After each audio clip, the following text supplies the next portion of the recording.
Hi, it's Tim Hagen from Progress Coaching, and welcome to another episode of Coaching Conversations. And I wanted to make you aware of something very cool that we're doing on a subscription basis, and we'll put a link in each one of our episodes.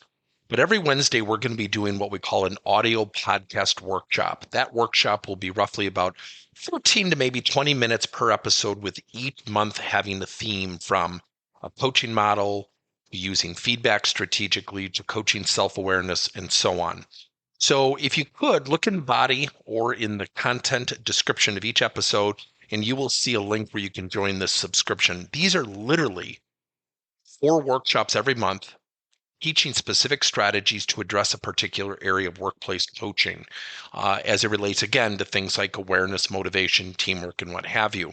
Here's the cool thing. It's only $10 per month, and each month you will get a handout that we will follow along with. So we also give you a tool for you to take notes as we go through each episode. We hope you'll check it out.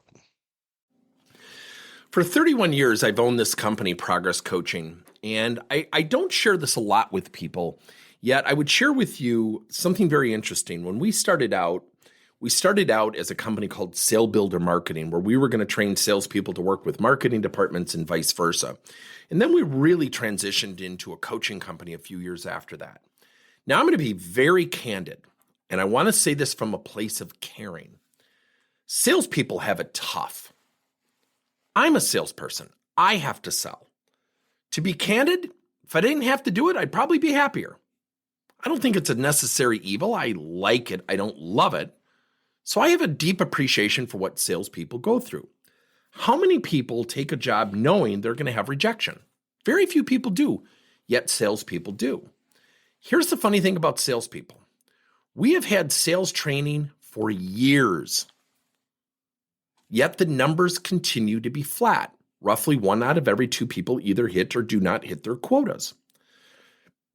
And what happens is we come up with all these reasons why.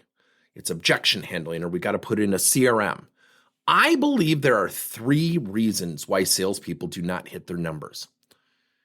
And it's tough. This is going to feel like scratching a chalkboard for some people to listen to.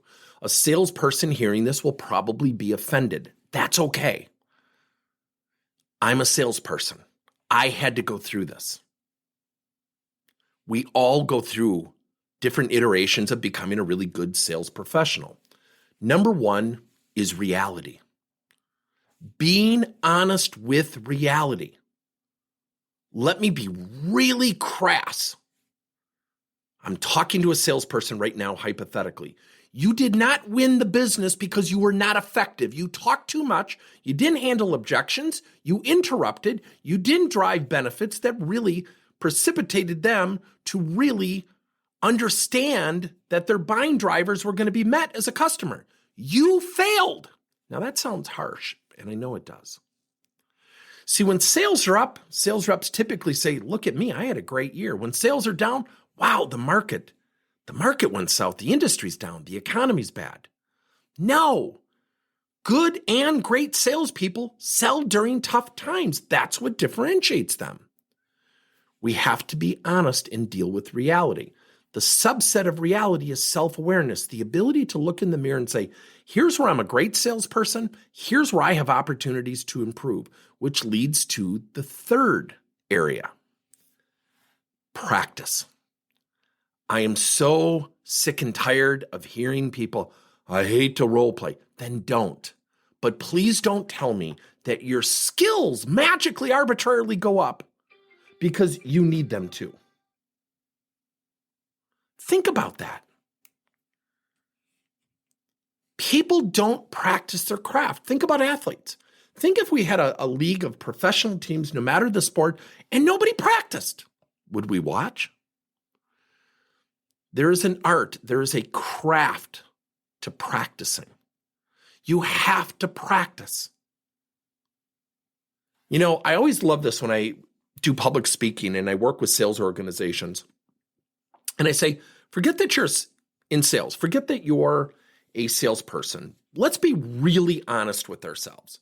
What do we hate about people when they sell us? Everybody says it. We talk too much. Right. We hear the 80-20, 70-30 rule. We should be listening 70 to 80% of the time. Yet we don't do that. We're creatures of habit.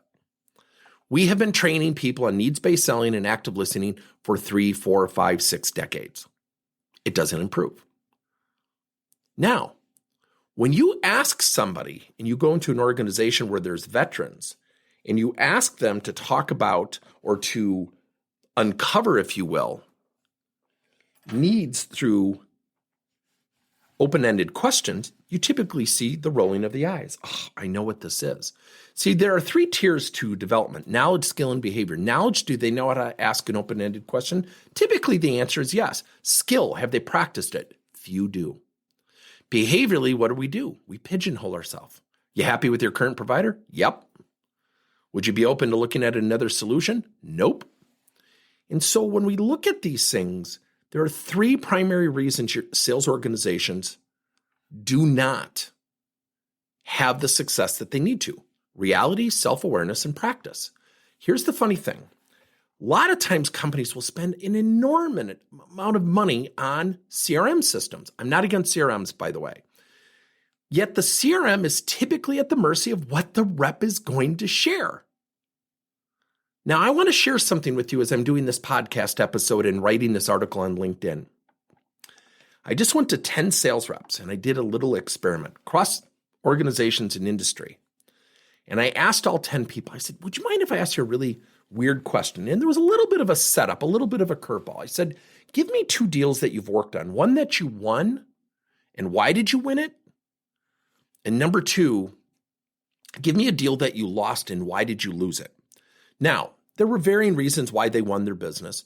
Now, number 2, out of 10 people, not one rep indicated they were ineffective.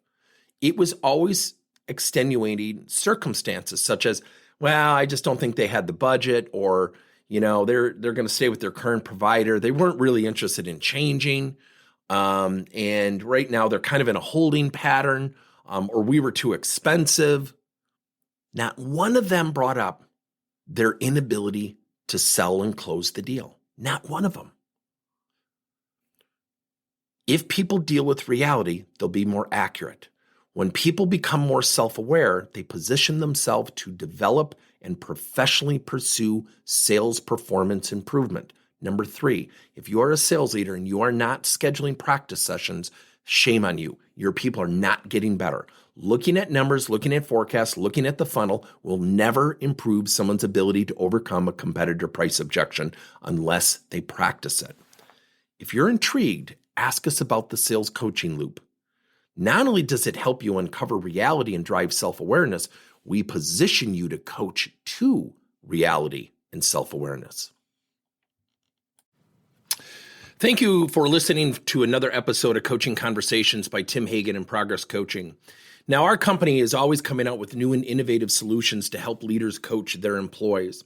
And recently, we just created a new service called Coach to You, where leaders can pick and choose topics and assign 7 to 21-day programs for employees to learn and, more importantly, apply actions and then reflect and share what they're going to do going forward as a result of the learning.